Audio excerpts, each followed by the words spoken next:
আছে আমির হামজা বলেন আরো যারা আছে এরা সবাই আমার আশপাশেই ছিল, দেখা হয়েছে মাঝে মধ্যে। এই জন্যই বলি ওলামায়ে কেরামদের সবার কিছু অবদান আছে, ত্যাগ আছে, কোরবানি আছে। একটা ভুল একজনে করলো আর সব লেগে পড়ে, তার বিরুদ্ধে কেমনে সমালোচনা করা যাবে? একটু মুখ ফসকে কিছু বলে ছেলে সংশোধন করেন। এর উপরে আমার বিস্তারিত লেকচার আছে, কয়েকদিন আগে দিয়েছি। এর উপরে আমি পরিষ্কার দেখিয়েছি আল্লাহর নবীর মক্কা অভিযানে যাবেন, যুদ্ধ মক্কা বিজয়ের অভিযান, সেই পুরা প্ল্যানটাকে একজন সাহাবী লিখে মক্কায় পাঠাচ্ছে, সব যুদ্ধের তথ্য ফাঁস করে দিচ্ছে।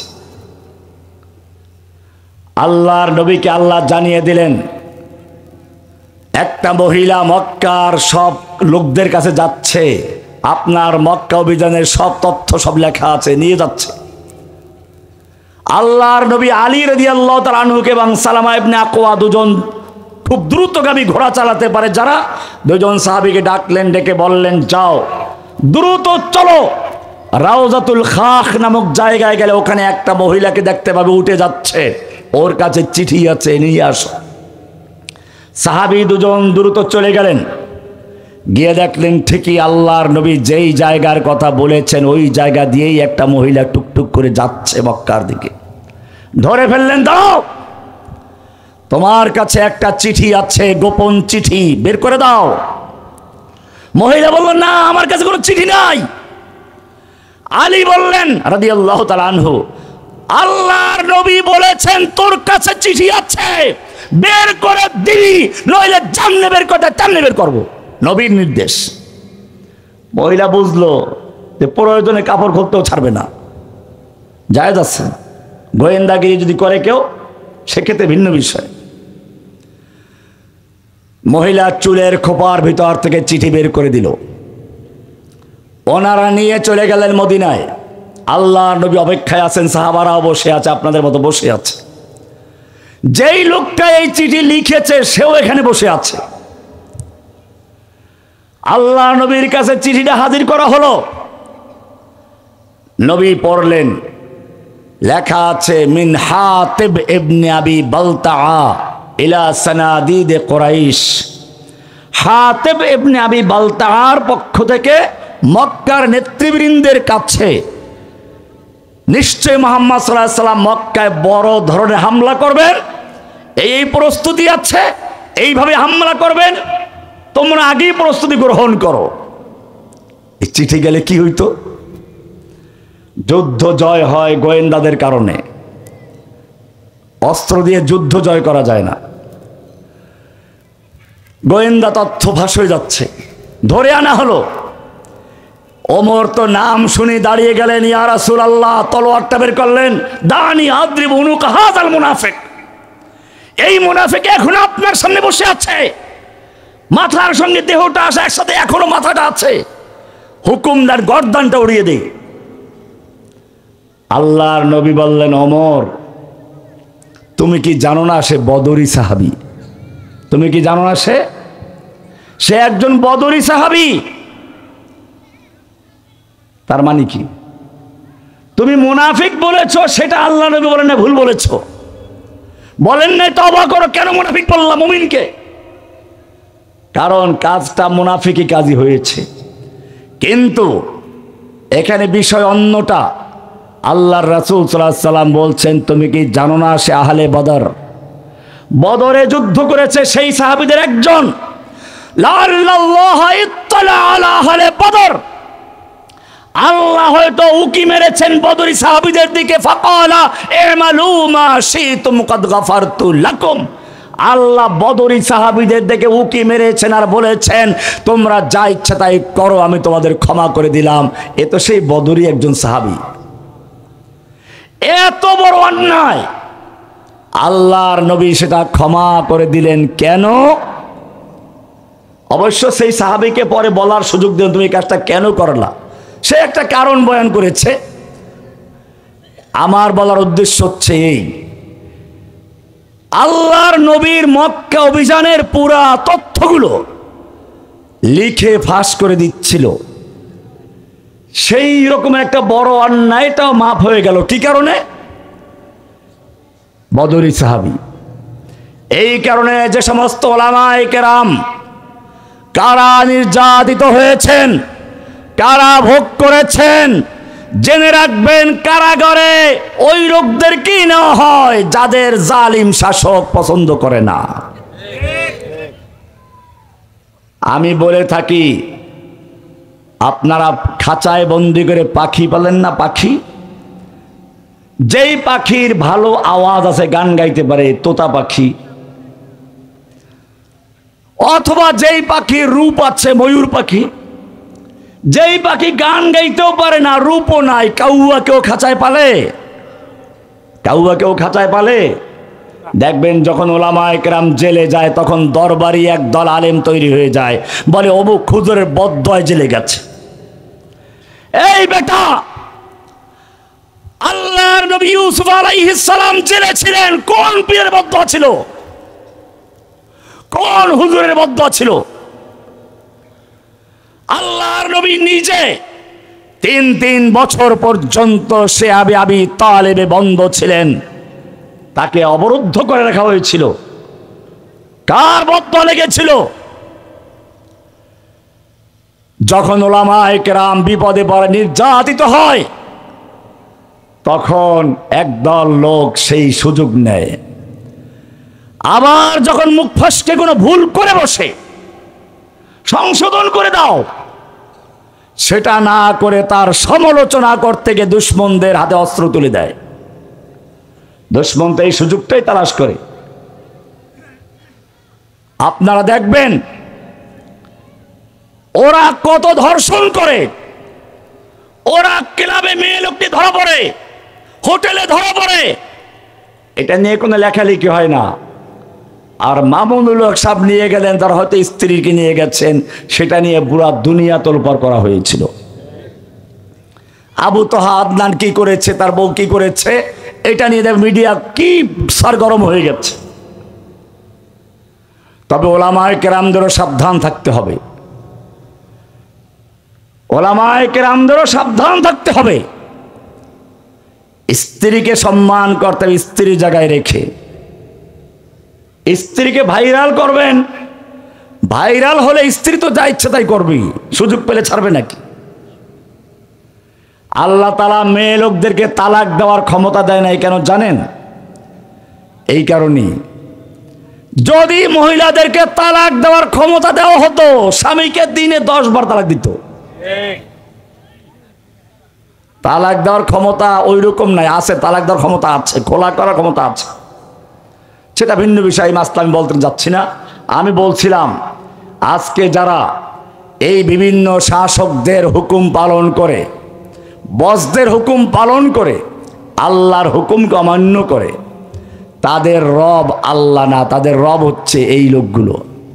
কোরআনের সূরায়ে তাওবা 31 নম্বর আয়াত, ওখানে বলা আছে, ইত্তাখাযু আহবারাহুম ওয়া রুহবানাহুম আরবাবাম মিন দুনিল্লাহ। ওরা ওদের আহবারদেরকে, ধর্মীয় নেতাদেরকে, রাজনৈতিক নেতাদেরকে আল্লাহর পরিবর্তে রব বানিয়েছিল, কারণ আল্লাহর হুকুম বাদ দিয়ে ওরা ওই মানুষের হুকুম পালন করত। এরকম ভাবে কোরআনে আল্লাহ রাব্বুল আলামিন বলেছেন, কিছু লোক আছে যাদেরকে যখন বলা হয় তোমরা এই কাজগুলো কেন করো, মাজার পূজারী, ভণ্ড পীর পূজারী, পায়ে সেজদা করে, এদেরকে জিজ্ঞেস করে বলে কি? কোরআন বলছে, ওয়াইদা কিলা লাহুমুত্তাবিউ মা আনজালাল্লাহ ক্বালু বাল নাত্তাবিউ মা আলফাইনা আলাইহি আবাআনা। এরকম অনেকগুলো বিষয় আছে। সেজন্য মনে রাখতে হবে, আমরা সকলে আব্দ, গোলাম। কার গোলাম? আল্লাহর গোলাম। কার গোলাম? আল্লাহর গোলাম। হুকুম পালন করবো কার? এই জন্য আল্লাহ তাআলা বলছেন, ইয়া আইয়ুহান নাস, হে মানব সকল। সব মানুষকে আল্লাহ ডাক দিয়ে বলছেন, ইয়া আইয়ুহান নাস আনতুমুল ফুকারাউ ইলাল্লাহ, তোমরা সব আল্লাহর দরবারের ফকির। কার দরবারের ফকির? আমরা সবাই ফকির। কার দরবারের? আমাদের পীর ফকির, মুরিদ ফকির, ইমাম ফকির, মুক্তাদি ফকির। আনতুমুল ফুকারাউ ইলাল্লাহ ওয়াল্লাহু হুয়াল গনিয়ুল হামিদ। ধনী হচ্ছেন একমাত্র আল্লাহ। ধনী কে? ধনী একমাত্র কে? সব কিছু চাবো কার কাছে? ইয়্যাকা না'বুদু ওয়া ইয়্যাকা নাস্তাঈন। আল্লাহ, আমরা কেবলমাত্র তোমারই গোলামি করি, তোমার কাছেই সাহায্য চাই। সাহায্য চাবো কার কাছে? হেদায়েত চাবো কার কাছে? হেদায়েত দেওয়ার মালিক কে? না কোনো পীর ফকির, না কোনো আলেম ওলামা। আমাদের কাজ কি? মানুষকে রাস্তা দেখানো। ঠিক আছে, বাস আজকে আর আলোচনা লম্বা করছি না, অনেক সময় হয়ে গেছে। মূলত আমরা আসলে কিছু দিনের কথা বলি, সেটার জন্য একটা নির্দিষ্ট সময় থাকে, মানুষের ধৈর্যেরও সময় থাকে। এই জন্য আমরা সবসময় পরিষ্কার করে দেই, টাকা পয়সার কোনো কন্ট্রাক্ট আমরা করি না, খাওয়া দাওয়ার কোনো কন্ট্রাক্ট থাকে না। আয়োজন থাকলে যা থাকে খাই, না হলেও অন্যদিকে গিয়ে খেয়ে ফেলি। একটা শর্ত লাগাই, সেটা হচ্ছে এই টাইম ঠিক রাখতে, 9টার বাইরে যাওয়া যাবে না। এখানেও সেরকম টাইম দেওয়া ছিল, কিন্তু সে টাইম তারা রাখতে পারে নাই। এই জন্য আজকের আমার এই কথার মাধ্যমে এইখানে না, শুধু সারা বাংলাদেশে জানিয়ে দিচ্ছি, আজকের পরের থেকে যত প্রোগ্রাম আছে, যারা এরকম করেছেন সেগুলো আমার এখানে ডায়েরিতে লেখা আছে, লাল কালি দেওয়া। দেখেন তো লাল কালি কোন কোন জায়গায় আছে, বহু জায়গায় লাল কালি আছে। এগুলো আজীবনের জন্য বাদ। এরপরে আজকের থেকে প্রত্যেকটা প্রোগ্রামে কালকে খবর নেওয়া হবে, কমিটিকে ডাকা হবে, টাইম ঠিক রাখবে, যাওয়া হবে, নইলে যাওয়া হবে না। এরকম বেয়াদবি করার অর্থ নাই। অঙ্গীকার করছে, বারবার জিজ্ঞেস করা হয়েছে, টাইম ঠিক থাকবে তো? হ্যাঁ হ্যাঁ ঠিক থাকবে, সমস্যা নাই। আসার পরে বলে কি, যিনি দাওয়াত নিয়েছেন উনি আমাদের বলেন নাই। এর মানেটা কি? এই যদি আমাদের দিনী অবস্থা হয়, এই মাহফিলটা কি হবে? মাহফিল করবেন আল্লাহর জন্য, আল্লাহ সাহায্য করা মালিক কে? না কোনো নেতা নেত্রী। সাহায্য করা মালিক কে? মনে রাখবেন, কোরআনে স্পষ্ট আয়াত আছে। আমি আজকে বয়ান করতেছি না, কিছু গল্প করলাম এতক্ষণ, কারণ এই সমস্ত দেখলে মেজাজ গরম হয়ে যায়। কোরআন পরিষ্কার বলতে, সূরা নিসার 59 নম্বর আয়াত দেখুন। কোরআন বলছে, আলাম তারা ইলাল্লাযীনা ইয়াজউমুনা আন্নাহুম আমানু বিমা উনজিলা ইলাইকা ওয়া মা উনজিলা মিন ক্বাবলিক। হে নবী, আপনি কি ওই সমস্ত লোকদেরকে দেখেন নেই যারা বলে আমরা আপনার প্রতি নাযিলকৃত কিতাবের প্রতি ঈমান এনেছি, আপনার পূর্বে যত কিতাব সব মানি, কিন্তু বিচার ফয়সালার ক্ষেত্র আসলে আদালতে ব্রিটিশের আইন চলে, কোরআনের আইন চলে না। কোরআন বলছে, ইউরিদুনা আন ইয়াতাহাকামু ইলাত তাগুত।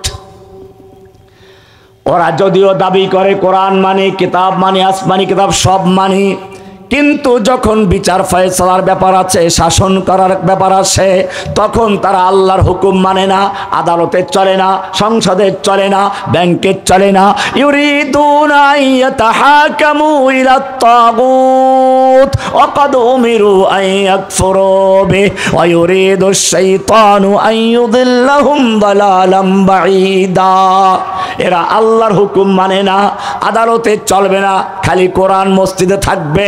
এই লোকগুলো সম্পর্কে আল্লাহ এরপরে আয়াতে বলেছেন, সূরা নিসার 61 নম্বরে বলছেন, ওয়া ইযা কিলা লাহুম তাআলাউ ইলা মা আনজালাল্লাহু ওয়া ইলার রাসূল। এই লোকগুলোকে যখন বলা হয়, আসো আল্লাহর কিতাবের দিকে আসো, রাসূলের সুন্নাহর দিকে আসো, আল্লাহর কিতাব দিয়ে রাসূলের সুন্নাহ দিয়ে দেশ চালাই। আল্লাহ বলছেন, রাইতাল মুনাফিকিনা ইয়াসুদ্দুনা আনকা সুদুদা। এই লোকগুলোকে দেখবেন আস্তে ঘাড় ফিরে চলে যাবে, এমনি মাহফিলের মঞ্চে এসে লেকচার দিবে, ভোটের জন্য চাইবে। ভোটের, এটা কি ভোটের মজলিস নাকি? মাহফিল কি ভোটের জন্য করা হয়েছে? তো এখানে এই সমস্ত নেতা আসবে কি জন্য? কয় টাকা দিয়ে গেল? 2টা টাকার জন্য এই ফাসিক ফুজ্জারদের প্রশংসা। মাহফিলের চেঞ্জ করতে হবে, চেহারা পরিবর্তন করতে হবে। আল্লাহকে ভয় করুন। কোরআন পরিষ্কার বলেছে, যালিকা বিআন্নাল্লাহা মাওলাল্লাযীনা আমানু ওয়া আন্নাল কাফিরিনা লা মাওলা লাহুম। মুমিনদের মাওলা আছে, ওদের কোনো মাওলা নেই। মুমিনদের মাওলা কি? আল্লাহ। আজকে সেই মাওলার থেকে সম্পর্ক ছিন্ন হয়ে গেছে। আল্লাহর গোলামি আব্দিয়াত বাদ দিয়ে নরেন্দ্র মোদী গোলামি করে, আমেরিকার গোলামি করে, আল্লাহ তাআলা সেজন্য সব জায়গায় লাঞ্ছিত বঞ্চিত করছে।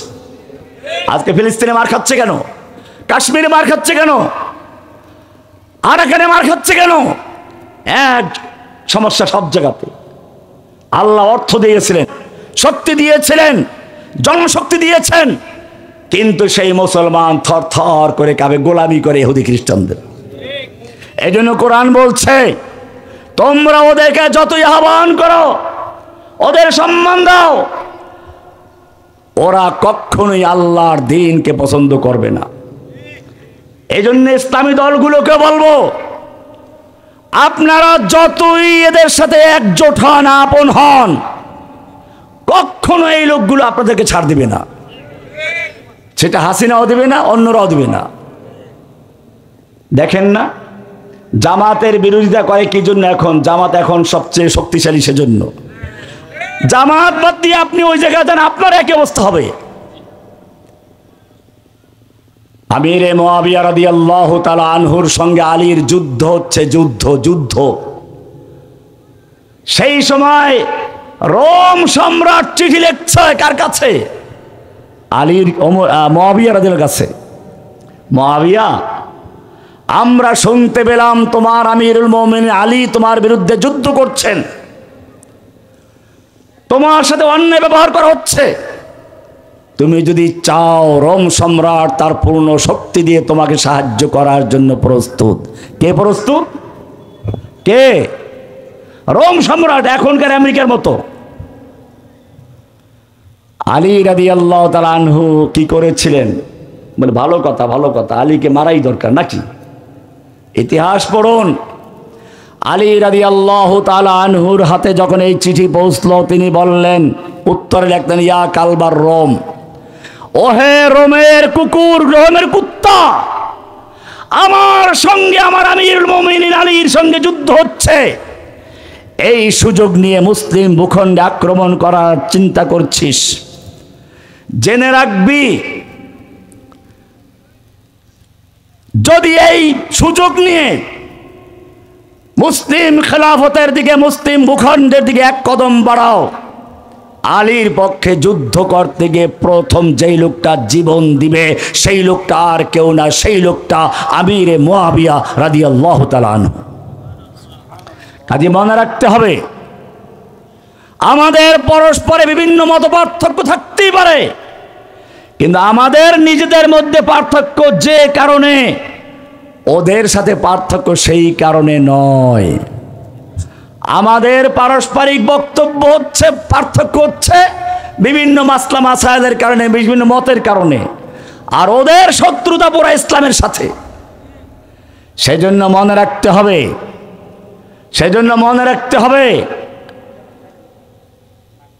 ইসলামকে যারা ভালোবাসে, ইসলামকে যারা প্রতিষ্ঠা করতে চায়, সত্যিকার যদি ইসলামের জন্য কাজ করেন, আমিরে মুআবিয়া রাদিয়াল্লাহু তাআলা আনহুর থেকে শিক্ষা গ্রহণ করুন।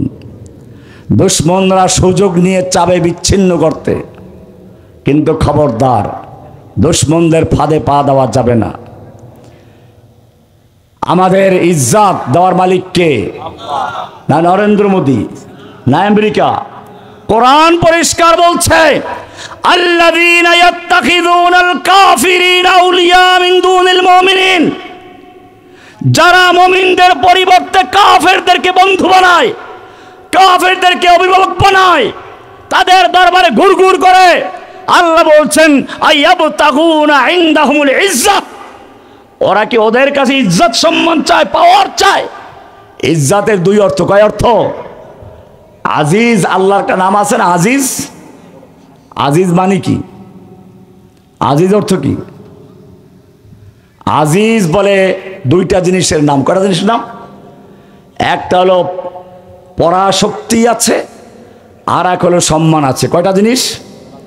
মনে করুন আমাদের দেশের মসজিদের ইমাম সাহেবদের সম্মান আছে, কিন্তু পাওয়ার নাই। কি নাই?